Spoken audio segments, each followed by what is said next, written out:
Assalamualaikum warahmatullahi wabarakatuh.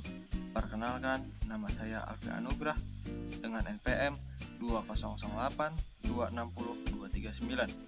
Di sini saya akan menjelaskan tentang kelistrikan sel saraf. Kelistrikan pada tubuh. Mengapa kita merasa sakit ketika dicubit? Mari kita bahas untuk selanjutnya. Tegangan listrik pada tubuh berbeda dengan tegangan listrik yang selama ini kita kenal, seperti di rumah-rumah. Kelistrikan pada tubuh hanya berhubungan dengan komposisi ion yang terdapat pada tubuh, bukan seperti di rumah-rumah ya teman-teman. Amati gambar berikut ya teman-teman, di mana impuls yang sama mengalir dari ujung sel ke bagian ujung yang lainnya. Kenapa kita tadi dicubit merasakan sakit? Hal ini dikarenakan kulit kita diberi rangsangan berupa cubitan. Rangsangan itu terus diubah dari kulit menjadi impuls. Impuls tersebut yaitu rangsangan. Teman-teman, ini adalah gambar berkas sel saraf dan kabel listrik. Nah, sel saraf sering diibaratkan dengan kabel listrik karena memiliki bentuk dan mekanisme kerja yang hampir sama. Di dalam kabel listrik terdapat kawat tembaga, plastik isolator. Sedangkan di dalam sel saraf terdapat badan sel saraf, selubung mielin, dan buku akson. Selanjutnya adalah bagian-bagian sel saraf. Jadi di sini terdapat gambar dua sel saraf yang berhubungan. Dari bagian pertama yaitu nukleus atau inti sel, berfungsi sebagai pengendali sel. Yang kedua itu dendrit. Dendrit merupakan penonjolan dari badan sel yang berfungsi menerima impuls dari sel saraf dan meneruskannya ke badan sel. Apa itu badan sel? Badan sel adalah mengandung nukleus dan sitoplasma yang fungsinya meneruskan dari dendrit ke akson. Akson di sini dia memiliki jarak ini yang panjang.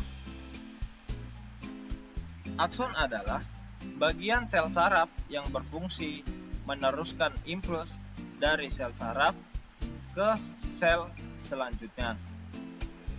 Ada bagian akson yang tidak tertutup atau oleh terselubung mielin. Namanya adalah nodus Ranvier yang fungsinya tempat terjadinya tarik-menarik muatan listrik. Sedangkan akson yang tertutup disebut dengan mielin, merupakan selubung lemak, fungsinya mempercepat impuls saraf. Sedangkan sambungan antara saraf satu ke saraf selanjutnya disebut sinapsis, fungsinya meneruskan neurotransmitter. Bagaimana sel saraf mengantarkan impuls? Dari gambar ini, sel saraf diperbesar terdapat dua bagian. Apa saja bagian tersebut? Yaitu bagian luar dan dalam. Di bagian dalam terdapat ion-ion yaitu Na+, Cl negatif, dan ion K+. Di luar ini bermuatan listrik positif karena banyak mengandung ion Na+. Sementara bagian dalam terdapat ion K+ dan Cl-. Di bagian dalam bermuatan negatif karena banyaknya ion-ion Cl-. Bagaimana mekanisme impuls listrik pada sel saraf manusia? Pertama, jalannya impuls itu diawali pada bagian sinapsis, di mana ujung sel saraf ini mengeluarkan neurotransmitter, kemudian diteruskan ke sel berikutnya, jadi berupa ion positif. kemudian Na+ masuk ke dalam sel. Yang kedua, kemudian ketika ion Na+ masuk ke dalam sel, maka terjadilah impuls. Yang ketiga, ketika impuls itu sampai ke ujung saraf, maka neurotransmitter akan dilepaskan kembali menuju sel tumbuhan. Begitu sampai berulang kali ke sel-sel berikutnya. Selanjutnya, faktor-faktor yang memengaruhi sistem saraf. Yang pertama, faktor-faktor yang perkembangan dan pertumbuhan sel saraf mulai dari masa dalam kandungan. Sebagai contoh, pentingnya asam folat dalam pertumbuhan kantong saraf, neuronal tube, selama perkembangan janin. Kelainan genetik tertentu dapat menimbulkan gejala atau penyakit yang berhubungan dengan sistem saraf. Yang kedua, faktor-faktor yang diperlukan dalam pemeliharaan sel saraf agar dapat berfungsi secara baik.